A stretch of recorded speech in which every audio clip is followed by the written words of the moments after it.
Welcome to the deep dive. Today we're jumping into America's very first governing document, the Articles of Confederation. It's foundational, really, but often kind of skipped over. Crucial, though, for understanding what came next. Our mission, well, it's to unpack this thing. Why was it built the way it was? What did it actually do? We want to get into its, unique structure, its successes. Yes, there were some, and the big challenges it faced. It's all from the source material. Basically, we want to give you a shortcut to understanding this key period. Might be some surprising bits in here.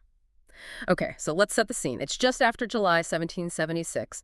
Independence declared. But now the brand new states have this massive question, right? How do we actually organize ourselves politically? Right. And the Articles of Confederation were the direct answer to that question, that immediate need. They were drafted pretty quickly, actually, but took a while to get ratified. Finally happened in 1781. So for several years, that was the nation's first official government setup. Yeah. Groundbreaking, really, even with its problems. And this wasn't just about, getting rid of King George III. It was also shaped by what the states were already doing, wasn't it? How much did those early state constitutions influence the Articles? Oh, a huge amount. You have to remember, the framers had this, well, you could call it a monarchy hangover, a really deep fear of a powerful single leader. They just fought a war against that, you see. So they deliberately, absolutely deliberately avoided putting power in one person's hands, like a president. Instead, all the authority went straight to the legislature. The idea was it answered to the states and so to the people. No strong executive. Okay, so that fear, that monarchy hangover, it really defined the whole structure then. A central government that was, well, pretty weak on purpose. The states wanted to keep their power, their autonomy. Makes sense, given the distrust of British rule. Exactly.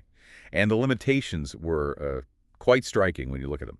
Absolute no national executive, no president, and no national Supreme Court either. Yeah. All the federal power, every bit of it, was jammed into just one legislative body, a unicameral legislature. It wasn't just limited, it was intentionally fragmented. And the way they voted in that legislature is also pretty remarkable. Every state got exactly one vote. Didn't matter if you were big Virginia or tiny Rhode Island. One state, one vote. Seems fair on the surface, maybe, but think about the implications. And changing the articles, wow, that was incredibly difficult. Amendments needed 9 out of 13 states to agree, a supermajority. But here's the kicker. Every state had veto power. Any single state could block any change. Someone at the time called it a very rigid and nigh unto unchangeable document. And they weren't wrong. Imagine trying to get unanimous agreement on anything important. Yeah, you can see how that would be a problem. And you put all those limits together. No executive, no court, equal voting, the veto power. It just screams difficulty, doesn't it? Especially after the revolution ended. Problems with trade, money, states arguing, foreign relations, even unrest at home. It seems baked in. It really was. The structure itself created hurdles. And yet, despite all these flaws we're talking about, the Articles did manage one really significant success.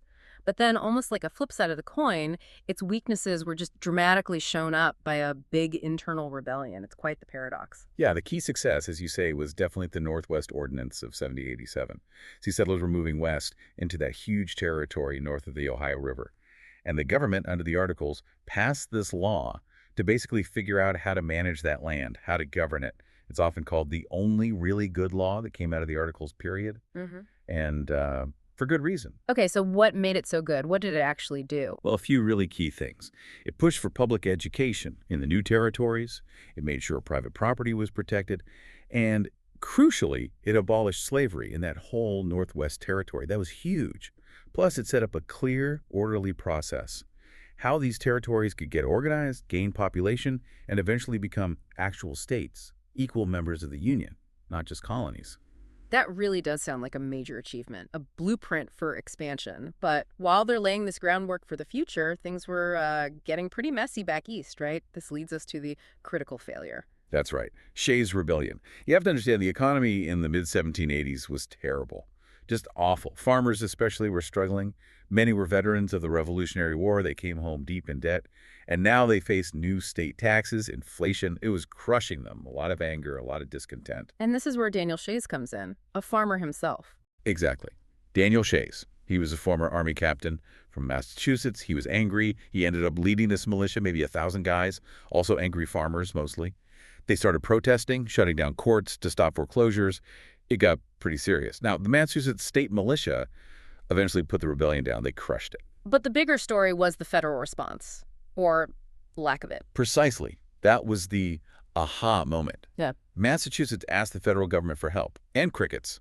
No one answered. Why? Because there was no president to call. There was no federal army to send. Nothing. Massachusetts was completely on its own trying to deal with an armed uprising. Wow, that must have sent a shockwave through the states. Oh, it absolutely did. Shays' Rebellion proved really clearly to a lot of people, important people, that the Articles just weren't strong enough.